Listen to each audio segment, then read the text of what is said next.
Let's go to this very strange interview. Now, we're going to look at an interview here with Kari Lake. Kari Lake is an Arizona gubernatorial candidate.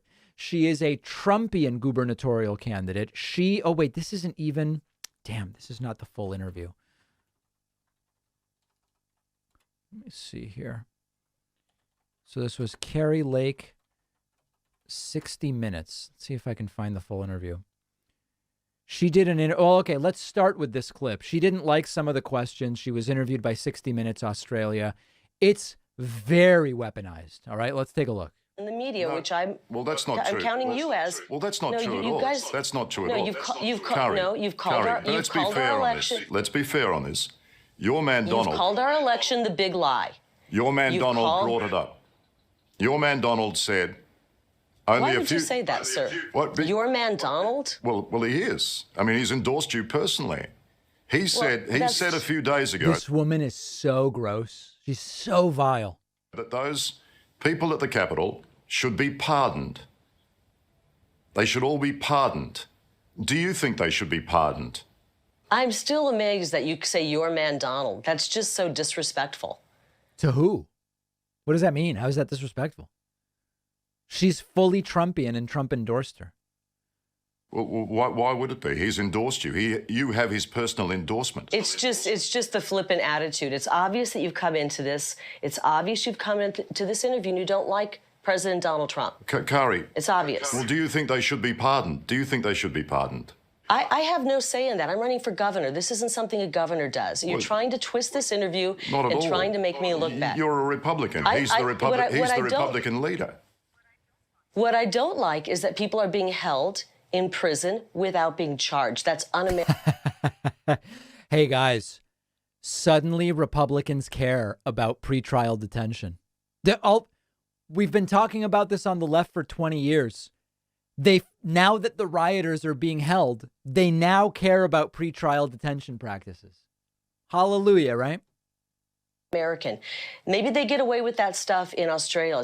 Australia. This is not about Australia, Kari. This is about what you believe. Yeah. Perhaps in Australia, because you've given your rights away, you melted down all of your guns, and you guys have no freedom, that you find that okay. But here in America, the well-known authoritarian dictatorship of Australia. We do things differently. We have something called the U.S. Constitution, and we have rights. So we'd be better off having more guns here. I mean, what? You would be better off? Yeah, you would. You absolutely would, sir. You absolutely would. I feel so sorry for the people in Australia. Have no power. The only thing keeping us... Imagine, thinking this woman knows anything about Australia. She knows at this point, she's just grasping at anything she can. From being Australia right now is our Second Amendment. And there's actually some important differences between the U.S. and Australia other than guns. Australia's healthcare system is vastly superior to ours. Australia's education system overall is vastly superior to ours. Australia's environmental regulation is extraordinarily superior. There's a lot of reasons why things are different in the U.S. and in Australia that are not because here you can basically all but get a gun out of a vending machine whenever you want it. Never, ever let that go. Mark my words. What we saw happening in Australia, where you have internment camps and people are being forced if they've encountered anybody with COVID. What is that about? Let's see what that's about. Australian COVID internment camp. Let's see here. Numerous people, including Senator Ron Johnson, have made false claims that unvaccinated people around the world are being put into internment camps. Okay. Johnson's office referred to a quarantine facility in Australia where travelers have to stay for 14 days.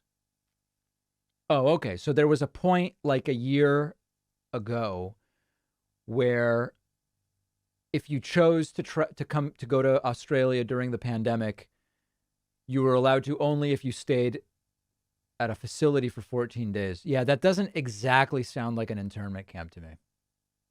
To be locked into a quarantine camp is the most horrifying thing I think I've ever seen a government do. The most horrifying thing she's ever seen a government do. I mean, even the U.S. government has done worse things than that. It's frightening. And if you can't see that, I feel sorry for you. Would it have been better? This is our last question, Liam. We have to run, but thank you for your time. Just answer me this one question. One more Thank question, you. Kari. Well, no, I've One already more- told you we're done. Thank you so much. Just That guy's a complete nut. That guy is a complete nut. Seriously, a complete insane person. And the media. Also, what's really funny is they make it look like they're in the same room, but they're actually doing the interview, as you can see here. She's looking at a computer, which is kind of interesting. Anyway, just a little bit of a side note there, I guess we would say.